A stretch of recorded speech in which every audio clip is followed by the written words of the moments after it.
Hi friends, ఎలా ఉన్నారు? అందరూ బాగున్నారా? నేనైతే చాలా బాగున్నాను. మీరు కూడా ఎప్పుడు హ్యాపీగా సంతోషంగా ఉండాలని మనస్ఫూర్తిగా కోరుకుంటూ వెల్కమ్ టు అమ్మమ్మ గారి వంటిల్లు. నా ఛానల్ని కొత్తగా చూస్తున్నట్లయితే నా ఛానల్ని సబ్స్క్రైబ్ చేసుకోండి. అలానే ఇప్పటివరకు నా ఛానల్ని సబ్స్క్రైబ్ చేసుకున్న వారందరికీ thank you so much. Video చూస్తున్న ప్రతి ఒక్కరూ కూడా ఒక్క లైక్ చేయండి ఫ్రెండ్స్. మీరు లైక్ చేయడం వల్ల ఈ వీడియో మరింత మందికి చేరుతుంది. నా ఛానల్కి ఒక సపోర్టర్ పెరిగారన్న ఆనందం కూడా నాకు ఉంటుంది ఫ్రెండ్స్. ప్లీజ్ లైక్ చేయండి. ఈరోజు ఎర్లీ మార్నింగ్ ఇంకా వ్లాగ్ అది కూడా ఏం షూట్ చేయలేదు. అమ్మ వాళ్ళ ఇంటికాడ ఉంటే ఎందుకో తెలియకుండానే బద్ధకం వచ్చేస్తుంది. మా ఇంటి దగ్గర ఉంటే ఉదయాన్నే అన్ని పనులు చేసేసుకుంటాను. టిఫిన్ తినేసి అలా పడుకుని ఉంటే అమ్మ పప్పుచారు అయినా పెట్టంటే పప్పుచారుకి అన్నీ కోసి ఇంకా పప్పుచారు అయితే పెడుతున్నాను. కుక్కర్ ముందే పెట్టిందంటే టిఫిన్ చేస్తూ విజిల్స్ వస్తున్న మాటే నాకు తెలియలేదు. పప్పు అయితే మాడిపోయింది. ఇంకా కొద్దిగా ఉంటే అది మిక్సీలో వేసి గ్రైండ్ చేసింది. ఇంకా పప్పుచారు అయితే పెడుతున్నాను. అమ్మమ్మ వాళ్ళ ఇంటికి వెళ్తాను. కొన్ని పువ్వులు కోసుకొచ్చి మాల కట్టమంటే కడుతున్నాను. కానీ తీరా అమ్మమ్మ వాళ్ళ ఇంటికి అయితే వెళ్ళలేదు. ఎందుకంటే ఇంక నేను పనిలో ఏమీ సహాయపడలేదు, పనులు అవ్వలేదు.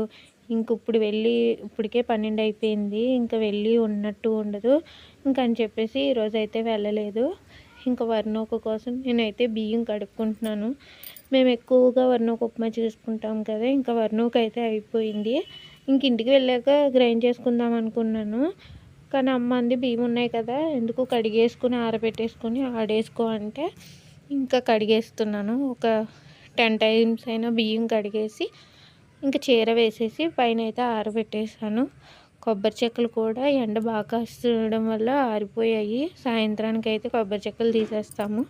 ఇంక ఈరోజు లంచ్లోకి పప్పుచారు, కొబ్బరికాయ పచ్చడి అయితే చేసింది. ఇంక లంచ్ చేసేసిన తర్వాత ఈవినింగ్ 4 గంటలకు అలాగా వదిన, నేను, మా పెద్దమ్మలు అందరూ కలిసి చెక్కలు వాళ్ళు తీసేసి ఇస్తుంటే నేనైతే ముక్కలు కోసేసాను. అమ్మ నేను కలిసి చేయాలంటే తొందరగా అవ్వదు.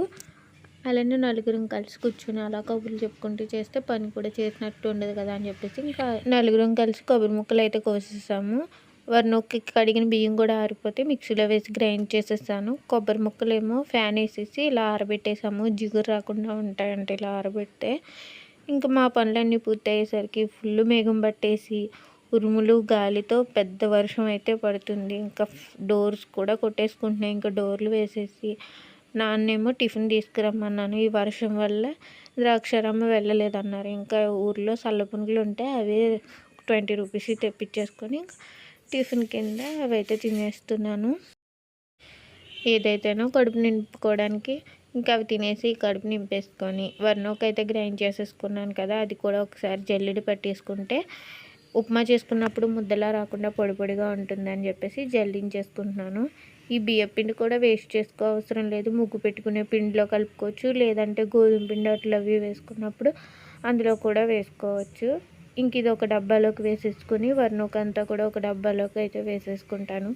ఈ వ్లాగ్ని ఇక్కడితో ఎండ్ చేస్తున్నాను. నచ్చినట్లయితే లైక్ చేయండి, షేర్ చేయండి, సబ్స్క్రైబ్ చేయండి. పక్కనే ఉన్న బెల్ ఐకాన్ క్లిక్ చేయడం మాత్రం మర్చిపోకండి. Thank you for watching friends.